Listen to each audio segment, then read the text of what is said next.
আমার চ্যানেলে সবাইকে স্বাগত। দেখো আজকে নয়, আমি কালকে বাড়ি এসেছি আর বাড়ি যাওয়ার সময়ও আমার হয়ে গেল। তো বাড়ি আসলে আমার ভিডিও হয় না, এত আমার কাজ থাকে।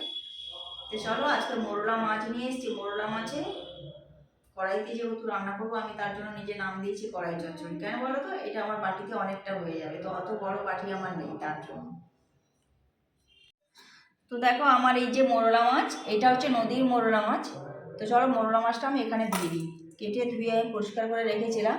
তো মোরলা মাছে ফার্স্ট দেব লবণ।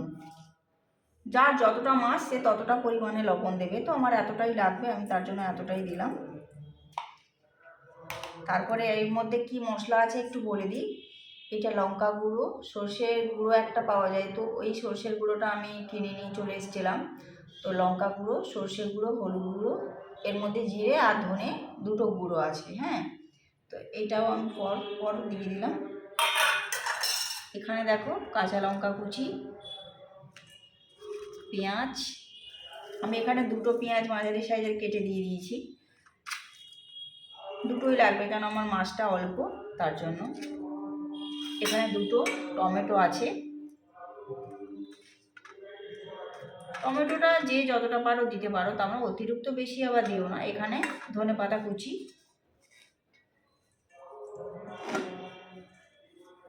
সব দিয়ে এতটা হয়ে যাবে। তো এটা ওটা দিতে দিতে তো এটা মোরলা মাছের বাটি চচ্চড়ি বলে। এবার আমি নতুন নাম দিয়েছি কড়াই চচ্চড়ি, যেহেতু কড়াইতে করছি বলে। চলো এটা ভালো করে এখন হাত দিয়ে আমি মেখে নেব। সর্ষে তেল পরিমাণ মতন। এইটা দিয়ে না গরম গরম ভাত খেতে খুব ভালো লাগে। তো এটা ভালো করে মেখে আমি সঙ্গে সঙ্গে রান্না করবো, কেন অনেকটা বেলা হয়ে গেছে। মেখে একটু রেখে দিলে তোমরা রেখে দিতে পারো যদি সময় থাকে। তো এটা কোনো রাখার ব্যাপারও নয়, মেখে এমনি রান্না করলেই হবে। তো চলো, ঝালটা যে যার পরিমাণ মতনই দেবে, যে যতটা ঝাল পছন্দ করো। দেখো কড়াইতে দেওয়ার ভিডিওটা করেছিলাম, কোনো রকম ডিলিট হয়ে গেছে। আমার ছেলে করে দিচ্ছিল, তার জন্য নতুন তো পারছে না, তো সেটা দেখাতে পারলাম না, দুঃখিত। তো এইটা দেখো আমি এবারে ঢাকনা দিয়ে দেবো। ঢাকনা দিয়ে আস্তে আস্তে গ্যাস কমিয়ে কিন্তু এটা আমি বানাবো। দেখি কড়াই চচ্চড়িটা কত দূর হলো। এটা কিন্তু বেশি নাড়ানাড়ি করবে না, তাহলে কাঁচা মাছ তো এগুলো ভেঙে যায়, ভেঙে যাওয়ার সম্ভাবনা ভীষণ থাকে। আমি আস্তে আস্তে করে এইভাবে উল্টে দিচ্ছি।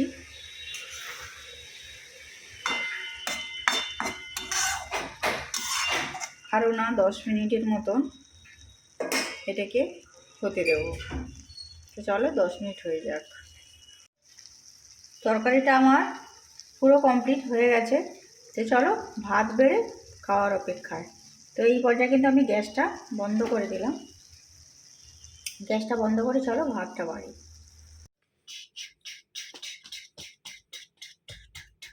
শীতকাল, খুব সকালে ঘুম থেকে উঠলে যা হয়, মাথাটা খারাপ হয়ে যায়। আমাদেরও তাই হয়েছে। নমিতাদি টুপিটা কেন পরেছো তুমি হঠাৎ করে? আমার যখন যা দেখি তখন তা ভাল লাগে।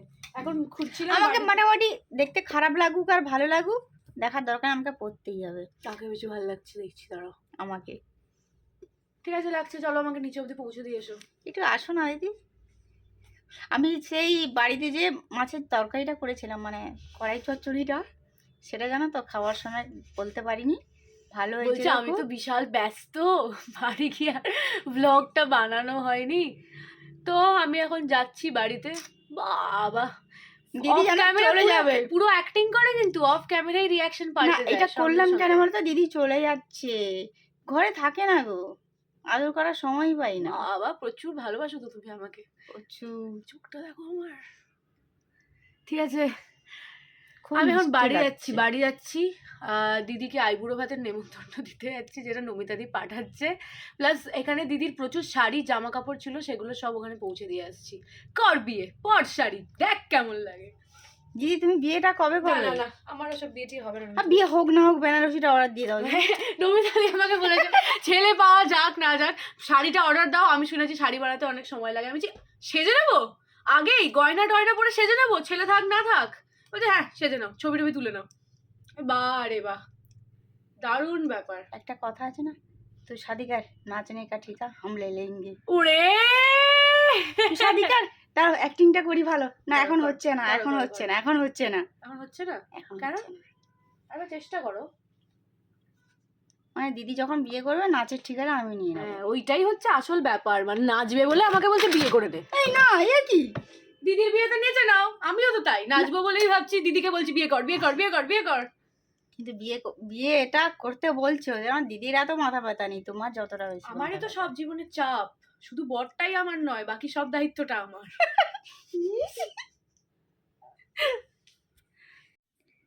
দিদি বাড়ি গেল নেচে নেচে হাসতে হাসতে, তো বাড়ি থেকে আসুক, খিটা নিয়ে আসে দেখি। দিদি বাড়ি থেকে এসে গেছে, অনেক কিছু মানে প্রচুর কিছু নিয়ে এসেছে, তো দেখানো হয়নি। আর কি বলো তো, দিদিকে আইবুড়ো ভাত দেওয়া হবে বলে আমি এমনিতেই একটু ব্যস্ত আছি, তার জন্য এসে গেছে। দিদি অনেক ব্যস্ত আছে, মানে কোথাও একটা বেরোবে, তার জন্য আমি আর ওপারে যাচ্ছি না ক্যামেরাটা করতে। আমি বলছি ঠিক আছে চলো, আমি ভিডিওটা এখানে এন্ড করে দিই। তোমার ভিডিওটা থেকে যদি কিছু ভালো লেগে থাকে লাইক কমেন্ট শেয়ার সাবস্ক্রাইব করে দেবেন। ধন্যবাদ, দেখা হচ্ছে পরের ভিডিও।